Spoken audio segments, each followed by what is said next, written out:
घरौड़ा सचिव संघ की हड़ताल लगातार जारी, ये मांग नहीं पूरा होने तक डटे रहने की कह रहे हैं बात। ग्राम पंचायत स्तर पर काम हो रहा है प्रभावी।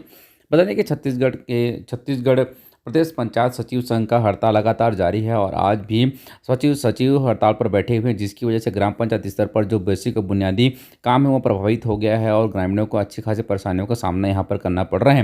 बता दें कि जनपद पंचायत क्षेत्र घरघोड़ा के अंतर्गत में 41 सचिव हैं जो कि हड़ताल पर चले गए हैं, जिसकी वजह से ग्राम पंचायत स्तर पर जो कार्य है वो बाधित हो गया है और अभी हड़ताल लगातार जारी है और आगे दिनों में जारी रहने की संभावना यहाँ पर सचिव द्वारा कही गई है। नमस्कार, मैं श्रवण चौहान। अमूमन तो हड़ताल की कवरेज मैं पहले दिन से करता हूं, लेकिन मैं ये देखना चाह रहा था कि सचिव संघ की हड़ताल कितने दिन चलती है, क्योंकि सरकार और प्रबंधन की वजह से जहां हड़तालें जो शासकीय कर्मचारी अभी कोरोना काल में हड़तालें करती हैं तो कहीं एस्मा लगा दिया जाता है और कहीं शासकीय कार्यों का जो निष्पादन करने के लिए सरकार की तरफ से दबाव डाला जाता है। लेकिन यहाँ पर सवाल ये उठता है कि हड़ताल करने के लिए सचिव यहाँ पर क्यों बाध्य हुए हैं। तो सवाल का जवाब ये है कि लगातार 25 सालों से जो शासकीय कर्मचारी संविदा अर्ध शासकीय स्तर पर काम कर रहा है, तो निश्चित तौर पर कहीं न कहीं उनको रेगुलर करने के लिए सरकार को बाध्य करने के लिए आंदोलन किया जा रहा है। निश्चित तौर पर कहा जा सकता है जिस प्रकार से ग्राम पंचायत स्तर पर सचिव जो गांव का एक कड़ी होता है, सचिव ही एक माध्यम होता है ग्रामीण के लिए, जो वहाँ के जो ग्रामीण स्तर के जो कार्यों का निष्पादन करने के लिए सचिव ही एक माध्यम होता है। चाहे आप गोधन न्याय योजना लीजिए, अभी सरकार की तरफ से जो चल रही है गोधन न्याय योजना है, चाहे आप जन्म मृत्यु प्रमाण पत्र हो, चाहे वो पीडीएस व्यवस्था को लेकर के सुचारू रूप से व्यवस्थित करने का काम हो, वह सचिव की तरफ से ही जो है निष्पादन किया जाता है। निश्चित तौर पर कह सकते हैं 25-26 तारीख से यहाँ पर हड़ताल पर बैठे हैं। मेरे साथ में सचिव संघ के जो अध्यक्ष हैं और सचिव हैं और जो पदाधिकारी हैं वो मौजूद हैं। आइए जानते हैं कि किन मुद्दा तो वही है, नियमितीकरण को लेकर के यहाँ पर कर रहे हैं। बावजूद इसके हम जानना चाहेंगे कि इन जो 25 सालों के दरमियान जब से जॉब कर रहे हैं, बहुत सीनियर भी हमें मौजूद हैं। बात करते हैं कि किन किन मुद्दों को लेकर के यहाँ पर ये लोग हड़ताल कर रहे हैं और आगे इनका क्या स्टैंड रहेगा, हड़ताल का क्या स्टैंड रहेगा, वो जानना जरूरी है। चलिए बात करते हैं। हम बताएंगे कि जो 25 सालों से आप काम कर रहे हैं, हाँ, ग्रामीण स्तर पर हर कार्यों का निष्पादन करते हैं, तो अभी क्या काम प्रभावित हो रहा है? अभी जन्म मृत्यु प्रमाण पत्र हमारे द्वारा जारी किया जाता है, वो नहीं हो पा रहा है। पीडीएस कई पंचायतों में सचिव द्वारा चलाया जाता है, वो वितरण नहीं हो पा रहा है। और वन अधिकार पट्टा जो तत्कालीन अभी तुरंत में देना था प्रस्ताव करके, वो नहीं हो पा रहा है। इस प्रकार के कई सरकार के महत्वपूर्ण योजनाएं हैं जो संचालित नहीं हो पा रही हैं।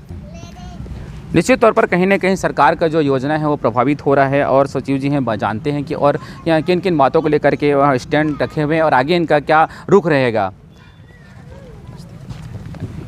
बताएंगे कि आप ग्राम पंचायत स्तर पर कार्य करते हैं, तो लोगों का जो कितना सहयोग होता है आपके द्वारा? सहयोग तो किया जाता है लोगों का, हम अपने कार्य को करते हैं, उनके सहयोग से ही कार्य करते हैं। परंतु अभी हड़ताल के चलते वो भटकते नज़र आ रहे हैं। हितग्राहियों को परेशानी का सामना करना पड़ता है, पेंशन हो, चाहे राशन हो, चाहे किसी प्रकार का कोई प्रस्ताव बनाना हो रहा है, तो भटक रहे हैं, परेशानी में पड़े हुए हैं। और कैसा आप लोग क्या स्टैंड रहेगा आगे आप लोग का? सरकार यदि सरकार हमारी मांगों को पूर्ण नहीं करते हैं तो आगे और भी उग्र होगा आंदोलन, और जब तक हमारी मांगें पूरी नहीं होती हम इस तरह अडिग रहेंगे। काम बंद कलम बंद हड़ताल जारी रहेगी। निश्चित तौर पर बहुत अरसे से काम कर रहे हैं और कहीं ना कहीं जो ग्राम स्तर का जो कार्यों का निष्पादन करने के लिए सचिव की जो कड़ी होती है वो निश्चित तौर पर महत्वपूर्ण होती है और अभी ग्रामीण स्तर पर लोगों को कठिनाइयों का सामना तो निश्चित तौर पर करना पड़ रहा है। बताएंगे आप, सचिव जी बताएंगे कि आप कितने अरसे से यह कार्य कर रहे हैं? सर, हम लोग 25 वर्षों से काम कर रहे हैं और इतने दिनों से हमको कई बार आश्वासन गवर्नमेंट से दिया गया है कि आपको नियमितीकरण कर देंगे करके, लेकिन केवल आश्वासन ही मिल रहा है, हो नहीं रहा है। और हमारे साथ जो शिक्षाकर्मी भर्ती हुए थे जो 1995 से, उनका सारे का नियमितीकरण हो गया है। गवर्नमेंट ने अपना शासकीय कर्मचारी उनको मान लिया है और हमारे साथ भेदभाव पूर्ण व्यवहार किया जा रहा है।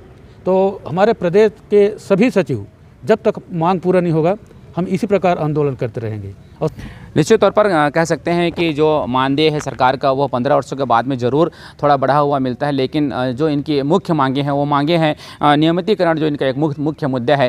शासन का जो योजना रहता है या जो नियमित कर्मचारी होते हैं उनको 2 वर्ष का परीक्षावधि रहती है, उसके बाद में उनको नियमित कर्मचारी मांगा जाता है। और यही मांग ये लोग रख रहे हैं कि 2 वर्ष का जब नियमित परीक्षावधि जब समाप्त हो जाती है उसके बाद में हमें अनियमितीकरण किया जाए। हमारे साथ सचिव जी मौजूद हैं, हमारे सचिव संघ के सचिव मौजूद हैं। बात करते हैं कि बहुत अरसे से इस जॉब में हैं और बहुत सारे ग्राम पंचायतों में इनका कार्यकाल रहा है। बात करते हैं, बताएंगे अभी आप लोगों का रुख क्या रहेगा। मैं मेन मुद्दे में बात करूंगा। अभी हम लोगों का रुख है कि जब तक हमारी मांगे पूरी नहीं होगी तब तक हम हड़ताल से नहीं उठेंगे। अगर आप लोग अभी तो नॉर्मल हड़ताल कर रहे हैं, आगे भूख हड़ताल या और कुछ ऐसा कुछ करने का प्लानिंग करके रखे हैं क्या? उसको भी करेंगे, आंदोलन जहाँ तक जाए वहाँ तक करेंगे आंदोलन।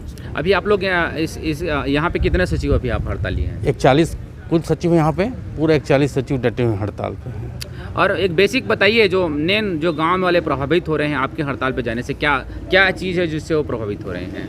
ये सभी जो कहना चाहिए प्रमाण पत्र वितरण करते हैं हम लोग, जन्म मृत्यु अदर जो लगभग सभी योजनाएं, सब शासकीय योजनाएं हम ही से संचालित होती है, वो प्राय सभी प्रभावित हो रही है। इसमें सब ग्रामीण भटक रहे हैं और जब तक ये हड़ताल ख़त्म नहीं होगा तब तक हम उठेंगे नहीं इसमें। निश्चित तौर पर देख सकते हैं किस प्रकार से यहाँ पर जनपद कार्यालय में यहाँ पर हड़ताल बैठे हुए हैं और हमारे सचिव यहाँ पर अपनी मांगों को लेकर के यहाँ पर बात कर रहे हैं। अब देखना होगा कि सरकार का क्या रुख रहता है। कायदे से देखा जाए तो सरकार 25 सालों से जो संघर्षरत हैं, 25 सालों से जो काम कर रहे हैं, तो निश्चित तौर पर सरकार का सकारात्मक रवैया होगा ऐसा हम अपेक्षा करते हैं, ताकि जो ग्रामीण इलाके में जो बेसिक जो इनकी पृष्ठभूमि होती है और जो इनका जो कार्य होता है उसका निष्पादन करने में सरकार और ग्राम पंचायत स्तर पर अच्छा हो। और हम उम्मीद करते हैं कि सरकार इनकी मानने के लिए अपनी जो बातें हैं और आगे चर्चा करेंगे और इनका हड़ताल खत्म होगा।